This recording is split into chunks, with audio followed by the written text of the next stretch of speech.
హైదరాబాద్ పాత బస్తీ ఫలక్నుమా హిందూ శ్మశాన వాటిక ధోబిఘాట్లో అర్ధరాత్రి దొంగలు బీభత్సం సృష్టించారు. హిందూ శ్మశాన వాటిక ధోబిఘాట్లోని బోరింగ్ మోటార్ మరియు మోటార్కు సంబంధించిన వైర్ను దొంగలించారు. శ్మశాన వాటికలో భద్రపరిచే గది కిటికీల తలుపులు ధ్వంసం చేశారు. గతంలో సీసీ కెమెరాలను పోలీసులు ఏర్పాటు చేయడంతో సీసీ కెమెరాలను సైతం ధ్వంసం చేశారు. ఇట్టి సమస్యపై ధోబిఘాట్ సభ్యులు ఫలక్నుమా పోలీస్ స్టేషన్లో ఫిర్యాదు చేయగా పోలీసులు కేసు నమోదు చేసుకొని దర్యాప్తు ప్రారంభించారు.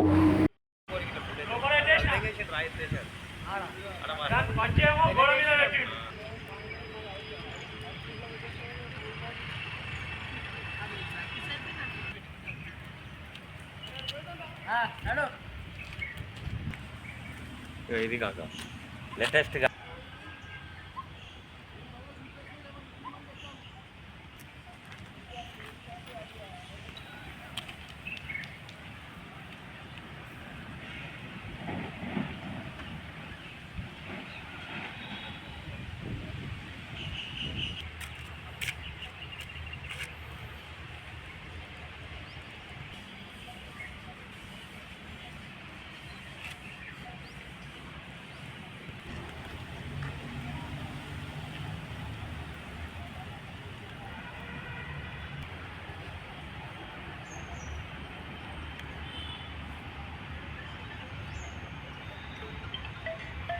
వస్తున్నానా నాయన వస్తున్నా. ఇది అప్పటి సంగతి ఇది రాన్న ఎన్ని వేసినా మీరు అందరూ ఉంటారని దెంగేసారు ఎంబడే.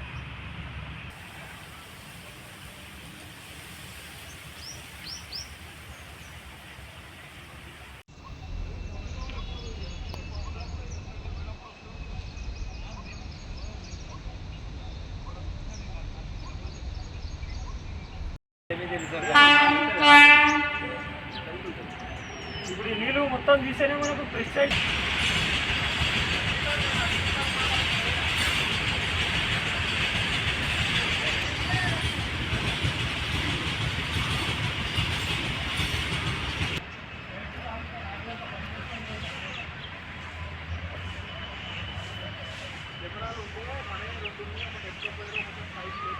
మాట్లాడుతున్నా. ఇక్కడ ప్రజెంట్ నేను ఇక్కడ ఇంట్లో 4-5 సార్లు దొంగతనాలు అయినాయి. ఇక్కడ దిక్కు మాకు దీనికి ఎవరు ఇంట్రెస్ట్ సరిగా పట్టించుకుంటలేరు.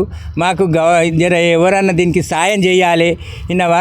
మాకు ఇట్లా ఎన్నిసార్లు ఇట్లా చేస్తారు? మాకు రజకులకు ఏం సేఫ్టీ ఉంది? ఇక్కడ మాకు ఏమిటికి సేఫ్టీ లేదు. ఇట్లా 4-5 సార్లు అయ్యింది మాకు. విన్నావా? మాకు ఏమీ సేఫ్టీ అనేది లేనేలేదు. కెమెరాలు వాళ్ళు కొట్టిండ్రు, వైర్లు దోసుకుపోయిర్రు, మోటార్ విక్కపోయింది. ఇప్పుడు వైర్ విక్కపోయిండు. మొన్ననే వేసిన 3 రోజులు కూడా కాలే మోటార్ మళ్ళీ విక్కపోయిర్రు. ఇట్లా 5-6 సార్లు అయ్యింది.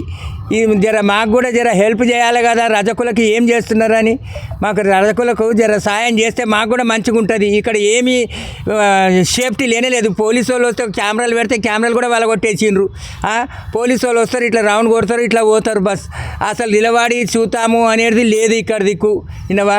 మాకు మరీ జైలుకాలు లేచినట్టుంది. మాకు ఇక్కడికి వెళ్ళి అక్కడికి వెళ్ళి అంతా ఇబ్బంది అవుతుంది మాకు ఇక్కడ. విన్నావా?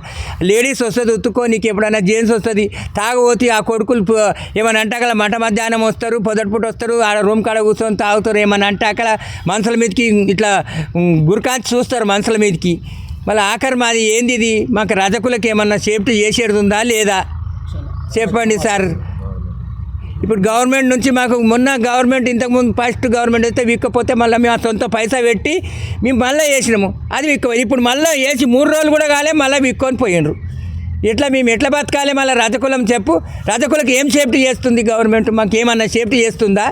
మాకు కూడా ఏమన్నా సేఫ్టీ చేయాలి కదా. అందరికీ వాళ్ళకి తక్కువ కులాలకు అది ఇది చేస్తారు. మా శాఖలకు రజకులకు ఏం సేఫ్టీ చేస్తుర్రు అని అసలు ఏం సేఫ్టీ అనేది లేనే లేదు.